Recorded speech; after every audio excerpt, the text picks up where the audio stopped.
Hey everybody, Who's Your Jedi here with another review for you. This time we're talking about episode 4 of season 2 of Ultimate Spider-Man called Kraven the Hunter. And continuing the theme so far this season, we are introduced to another classic Spidey foe, who is of course Kraven the Hunter. And just like last time around, this episode chooses to have us spend most of our time with Spidey and one of the amazing friends. This time around it is of course White Tiger. Honestly, out of all the amazing friends, White Tiger's the one who I've really wanted to know the most about because she's the one. She, along with the Alex version of Nova, are two characters who have a very, very minor presence in the Marvel universe. Uh, Power Man and Iron Fist are, of course, characters that have been around since the '70s, so we know quite a bit about them. But not so much with Ava and Sam. Sam. Did I call him Alex? Sorry, got mixed with the better known Nova. Well, anyway, now let's just kind of get right into it. Now, White Tiger is not a character that I know super well. The most I read the White Tiger miniseries that was written by Tamora Pierce, of all people, some years back.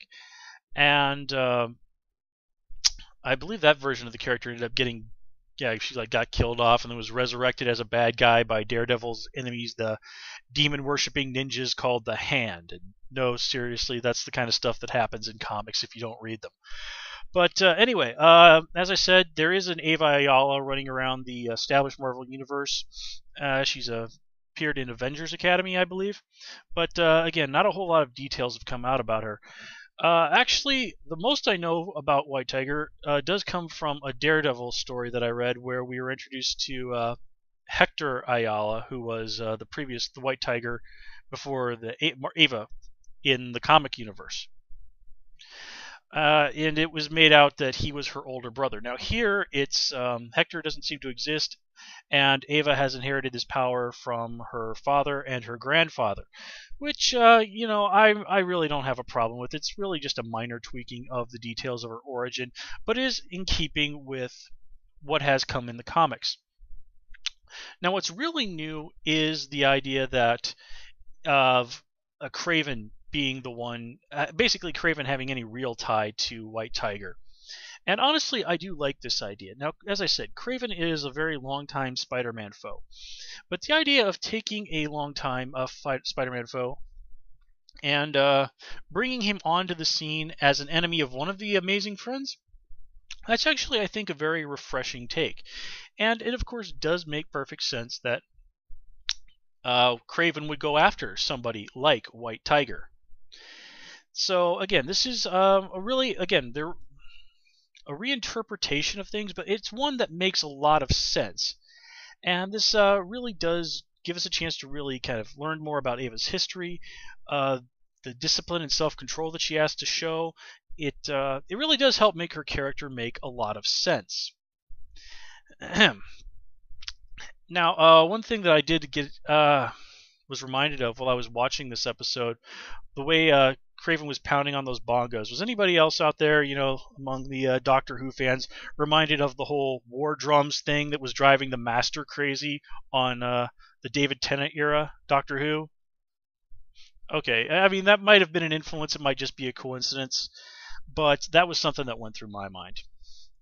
Now, it's just to kind of step away from Ava and what's going on with her for a minute. Let's talk about a little bit of just some of the little details that I noticed during this episode, and then we'll come back and we'll talk some more about what's going on with Ava, Peter, and Kraven.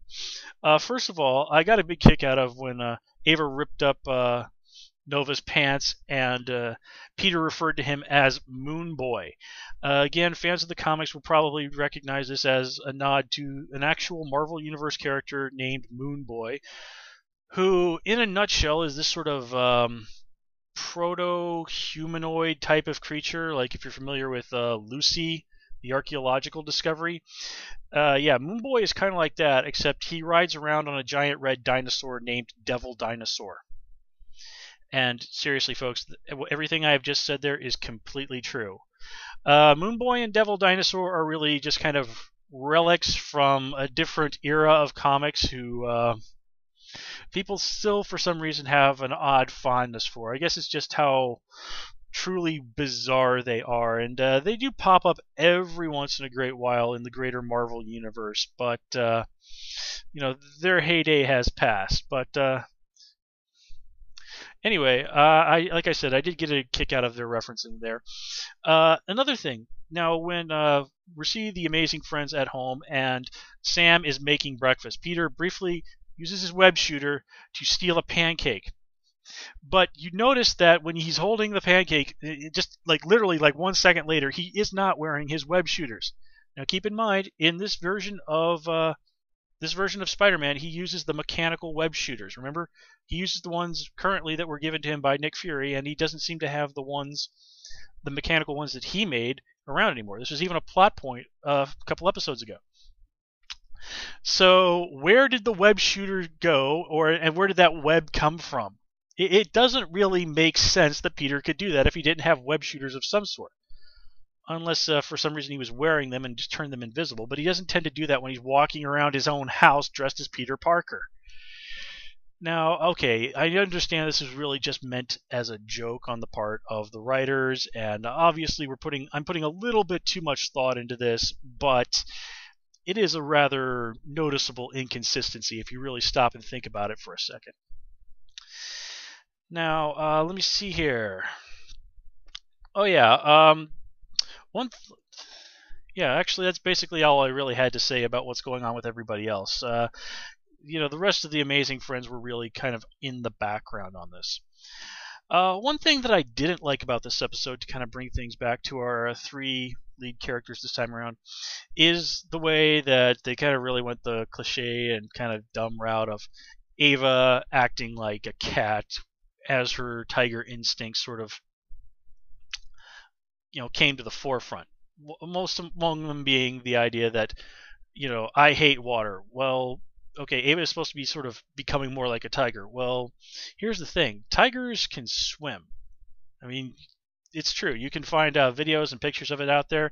In fact, from what I understand, tigers can actually swim pretty well. I mean, tigers are not house cats, okay? That is an important distinction to make. Let me see here. Another thing. Now, if you're familiar with like a lot of cartoons from the 90s, you'll notice that one of the really glaring things of that time was you couldn't use words like kill or die. And again, this time around, even though it's 2013, they still could not use the word kill or dead when Ava is talking about her father. I mean, she's like, he destroyed my father, the kind of hurt that you can't come back from. My father is gone forever. I mean, it's really blatantly obvious that Kraven murdered her father, but they just cannot flat out say that he is dead. And honestly, this is kind of ridiculous because we've seen quite a few other animated shows aimed at this exact same demographic of viewers who are okay with using words like kill or dead. I mean, people do die on other shows out there that are pretty much, again, aimed at the same audience. Now, I can only really speculate as to why this might be, but I can't help but wonder if the fact that this is a show that's on Disney XD might have something to do with it. And, Disney, well, they do like to softball things more than occasionally, huh? But that's something I can live with. Although it does seem very strange that they won't say kill or die, but they are okay with Kraven's not so subtly implying that he plans to eat Ava after he kills her. I mean, remember, I am what I consume? And then Peter has that little image of Kraven eating animal, bushmeat? I mean, seriously, that really is, unless I grossly misinterpreted that scene, heavily implying cannibalism. All right, let's stop and think about that for a moment. They are, in a very, not so subtle way, talking about cannibalism on a children's show. Oh, man, some of the things they get away with, huh? Now, speaking of Kraven, one thing that I do have to say that is a genuine improvement over the Ultimate Universe version of the character is he was actually an Australian very obviously influenced heavily by the late Steve Irwin. Now, in the comics, the classic Marvel Universe, Kraven is a Russian fella. Here he is again, does have that sort of Russian accent. So I'm glad that they went with that. One thing that I noticed was that Kraven has a lot of high-tech gear. Now, this is really not something that's in keeping with how he is in the comics. There, Kraven is very much very sort of primal guy. He keeps things pretty simple. Now, granted, I'm sure there's probably been an exception or two over the centuries. Centuries. Yeah, this is what I get for watching so much of the History Channel lately. Anyway, over the decades, yeah, Spider-Man been around just about 50 years these days. So, but again, the really high-tech gear and all this other stuff, this is sort of a new thing for Kraven, but I think it really fits with this particular version of him because they've added a lot more high-tech gear to Spider-Man. He has the really super fancy web shooters, they've got the wrist communicators, they've got the still pretty darn ridiculous spider cycle. So just sort of amping the tech level all around. I still have some mixed feelings about it, but it's nothing that I can't live with. Now, as for how this really deals with Ava as a character, like I said, explaining how she has to keep all this self-control to really keep the tiger reined in. Okay, this is a very good aspect of her character to highlight, and it's something that has really been needed because, frankly, you can't help but wonder why exactly is it that Ava seems to have such a stick up her ass all the time. And okay, here we get a very reasonable explanation for why she is that way. I'm actually even reminded a little bit of the Hulk here, or Wolverine, or other Marvel heroes who have that savage aspect to them. And they all find their own different ways of doing this. So putting Ava in that category, it does open up a lot of very interesting possibilities.